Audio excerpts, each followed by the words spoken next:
We are we're two guys in LA who have always been kind of jamming with each other at various at least despite reputation still kind of a music town. So my partner and I have been jamming in clubs and jam sessions and speakeasies and all sorts of crap all around town for quite a while. And by the time we started to make music and actually record it and put it out, we had already been playing with each other in various things for years, really. So as way of intro to us, it's just two longtime friends who I guess the pandemic inspired us to actually put the shit out for a change instead of just do it for fun. Um, and yeah, and we wanted to I don't know, do it the old way where you lead with the stuff and the artwork, and finding out what people look like and what they're like in their personal lives was kind of an afterthought and came way later, if it ever came at all. Yeah. Um, only really applied to like actual famous people, getting into people's personal life. Otherwise, it was check out this band or don't. So I don't know, that appealed to us a lot. So we decided to just like not tell people and just see if we would get some progress made from the stuff itself and that alone. And so far, it's been small but very gratifying, very satisfying. Sounds very good, gentlemen. Thanks for joining us today. No, thanks for having us. My pleasure. So the band we're talking about are called Sym Fera. Is that the correct pronunciation? Yeah, Sym Fera, like symphony and the word feral. Yeah, Feral Symphony. I like it. yeah. And you've recently released your single Beg. So how's the early reaction been to it? Well, it's good. I mean, we kind of operate with our hands tied behind our backs a little bit because of this thing. So it's funny because we've done well in the syncing space and YouTube and stuff, and socials are teeny tiny. And I think that's just kind of the way we've just accepted that as a reality of not engaging with our friends and family and our personal networks to promote this thing. So like that's usually how you at least get started on your socials, that you Mm. share it with all your friends and you share it with people you know in your town, and hopefully that eventually leads to strangers. But we decided to not even do that first part. So it's funny because our socials are invisible basically, and yet streams and the views on the YouTube are encouraging. And so we kind of did things backwards in that way. So yeah, I mean, people have heard it, have really liked it, and mostly my partner and I are just kind of operating under the would we like this if we discovered it in what do you call it? V, do you call it the upside down on Spotify? Yeah, the When upside you down. listen when you listen to a song and then Spotify goes, "Oh, you might like this," and kind of starts playing random crap at you. So we're like, if we heard our stuff that way, it just kind of popped up, would we like it? And that's kind of how we judge whether we should actually show it to anybody. So far we've felt that way about this one, and we're really proud of this the music video, especially that Josh Schaffner made for us. It's pretty incredible. So we're grateful if anybody likes it, and we like it. So that's That's that. all that counts. V, do you have anything to add to Yeah, I mean the reaction to Beg, at least from our peers and such like that, has been really positive in terms of it's a very different sounding song than anything we've put out, and it has a very different visual than anything we've put out so far. So obviously it's day one of the music video out and 1 week into the song being out. So we'll see how it goes, but hopefully people appreciate the storyline and the artwork that we put together with Josh. Yeah, Josh is he's we're not worthy. He's pretty awesome. He did I think he did the I know this is not a very heavy mag artist, but he did the animations for the last Harry Styles tour behind, on stage with him. There's like visuals and stuff. He did all of the sort of visual curating, and he animates everything himself. He's like a one man studio, so he's not using AI or anything. He's just very very good at what he does. So we were very lucky, and we keep. It's funny that this project is kind of getting lucky like this a bunch of times because we keep getting people we admire to work with us because they seem to like it. So All right. we're very encouraged by that. So Josh obviously is a big pro and agreed to work with us solely because he liked the song. So that's been happening in various weird ways and small ways, and that's what's been encouraging us to keep going this way. Yeah, very cool. Now, Sym Fera are described as an atmospheric rock outfit. Is that a fair description? Like, I got a feeling there's a lot more to it than that. No, I guess so. I mean, I think when the word rock got expanded quite a bit since the 70s and the 60s, and I think it people forget even in the 70s it also applied to artists like Pink Floyd and I mean everything from AC. There's a huge birth of a difference in sonically between Pink Floyd and like Led Zeppelin or AC/DC or something. So I think if you use rock in that sort of very, very big umbrella term, sure, yeah, I think we're atmospheric. It's funny, we whenever people ask us what genre, it's like we can't really commit because we love artists like Beck and I mean Pink Floyd's a great example too, and Radiohead and all these artists that kind of won't pick a team and stick with it. They just keep adding instruments and changing things and taking risks. So I think in terms of those types of rock bands, I think that makes sense to me. So to date, you've released the singles "No Bodies," "Little Things," 11/8, and now "Beg." So how do those four songs represent Sym Fera as a band? Oh yeah, there was also a song in the very beginning called "Darkness Visible." I think that was our first one.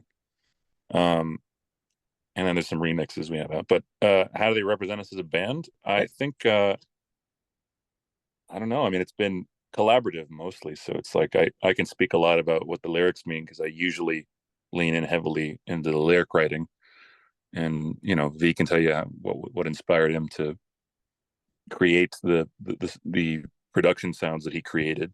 Um, and we've had a bunch of people collaborate with us. I mean, we have this whole little community of artists here that everybody shares weirdly.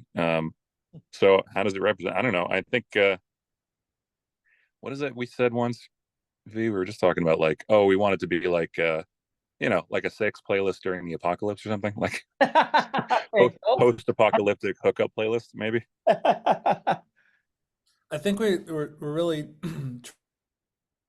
trying to make music like he said, like for ourselves in the sense of like would we listen to it? So a big part of that is appealing to other producers, other music makers. That's a big part of like the start of this whole process. So I do think that's kind of been a big part of the goal, and all the work I kind of put into the early production stuff was to try to hybrid two sides of us into the sound. So like we love projects like James Blake, but then we also love projects like Jim James and Jeff Buckley. So we're really trying to show both sides of that. And the reason I was saying earlier is that Beg is such a departure from those.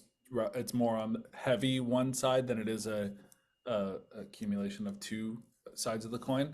It's very much more the James Blake leaning side. So it's fun. We're trying to show people, many different aspects of us. Yeah, I think like you said, I mean, there's when people say rock, they usually mean hard rock. They usually mean straight ahead, AC/DC, Jet, Wolf Mother, bands like this, Sabbath, and they forget, Pink Floyd is always is really the band I like to mention most of the time because even in the 70s they were kind of an anomaly, but they were still weirdly thrown into that pile of Hendrix and Stones, and really they sounded nothing like them. I mean, there was saxophone, there was violins, it was very down tempo, it was very cinematic. So I think I like to point that out because the word rock has this sort of strong identity until you realize how diverse some of the artists that get categorized that way are, if that makes any sense. Yep, it does indeed. So are those singles standalone, or are they part of a bigger album or EP picture? The latest ones are going to be part of a bigger, a longer release. We've got pretty much all the candidates picked out for that, but I think there's more kind of being added lately because recently started collaborating with a couple artists that we admire that are much bigger than we are, and they're not mixed or anything or ready yet, so it's we can't say necessarily yet because it wouldn't be fair to them. But um, first of all, we've been surprised at who wanted to collaborate with a small, a kind of a underground project like this. But yeah, if those songs move quickly, I think they could also be part of the longer release. But yeah, we're definitely the album art of on Nobody's and Beg is clearly, they're similar. It's from the same painter named Jessica Gabrielle, who painted those. And I think the next couple singles and the next release will all be from that same visual artist to tie them all together. So yeah, it's definitely part of a longer release plan. But I don't know. I've also found that a lot of artists I like are kind of abandoning the EP LP format. They're just releasing singles and then they all compile them. So I don't know. I mean, going forward, I don't know how loyal we'll be to you release a 4-song EP and then you release a this many song LP. I think we might just put stuff out there as fast as we can and just let it accumulate. I'm not sure how that'll play out, but yeah, a couple artists I like aren't doing the foreign. I think this artist named Still Woozy, who's got a pretty decent following. He's kind of this like lighthearted, electro alternative pop guy, and I think he just puts songs out whenever he feels like it, Yeah, and they're hardly ever compiled properly. Yeah. Yeah. And so you mentioned the sonic diversity, I guess, between the songs that you've released so far. So along those lines, like how many more sonic layers have you guys got left to explore?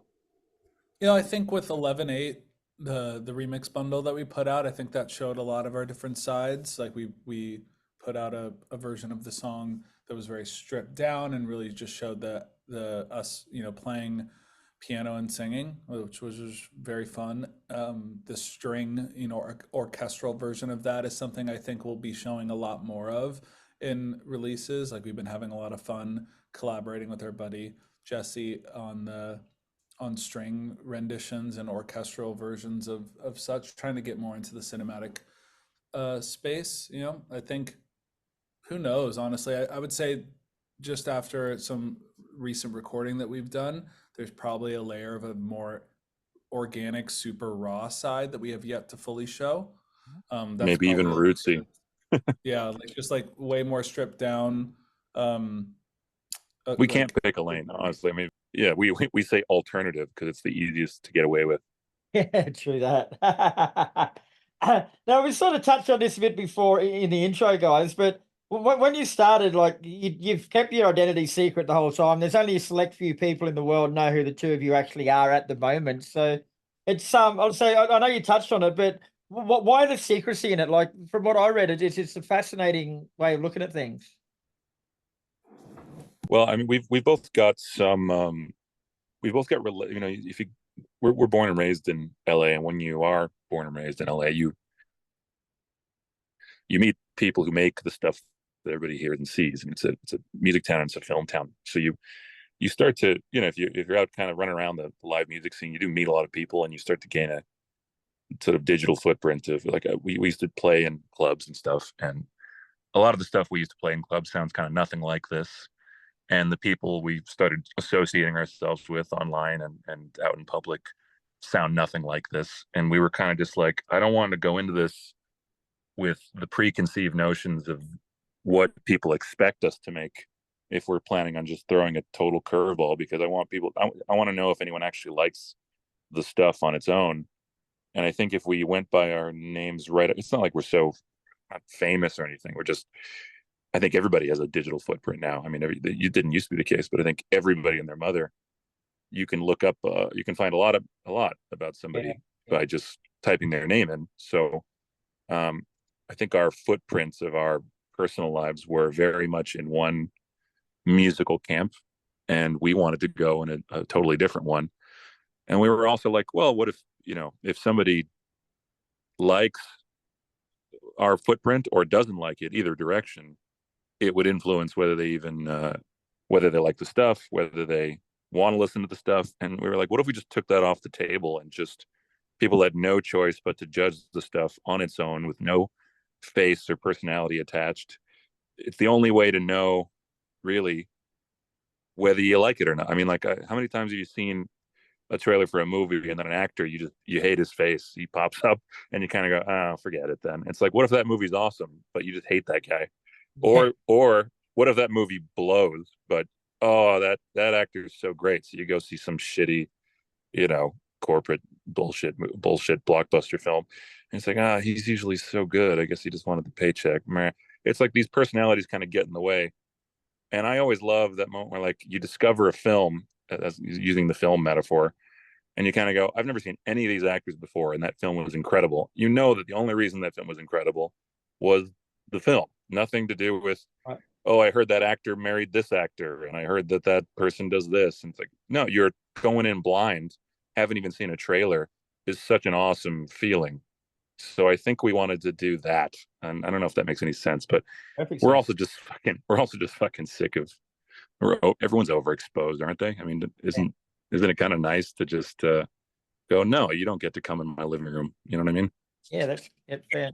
Oh, I'm not sure if I'm allowed to say this or not, but if I'm not, I'll cut it out. But like one of your relatives, like if that name was dropped, you guys would be top of the charts straight away, pretty much. So I think it's very admirable the way you're doing it, and the fact that Well, I think it also applies to one of our coworkers, a couple of the coworkers. So, but anyway, but I know what you mean. I think yeah, like but the top fact of the charts is ambitious, but I think we just wanted to know what people thought of the stuff without reference to anybody else. And I think, Without influence, as you can tell, I mean, there's it's nowhere near the same, no, record store corner as that. So got to I give think you we guys. wanted to just, yeah. You guys have got to be so happy with you, so proud, I guess, of yourselves and your music. The fact that it is getting this traction just based on the fact that it's music, not identity. I mean, no one is. I don't believe in a total bootstrap. Pull yourself up. I mean, everybody, especially growing up in this town, is a leg up. Let alone any connections we have. So I'm not trying to say, like, oh, look, we did it with no help whatsoever. Of course we did. We have a huge leg up in so many different ways.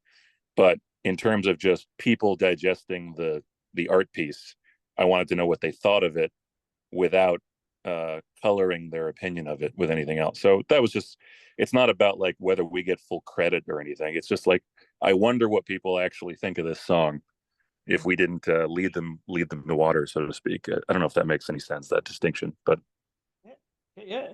And how do you keep the secrecy maintained, I guess, when you play live? And then we've put out a few live performance videos and stuff like that of a bunch of our songs, and we just use lighting to kind of mask our faces and stuff. And again, to reiterate what my partner was saying, it's not like there's any significance to what my face looks like, positive or negative, but it's just keeping the focus on what matters, which is the art, and not the, like, what do they do with their lives and what did they have for breakfast and things like that. yeah.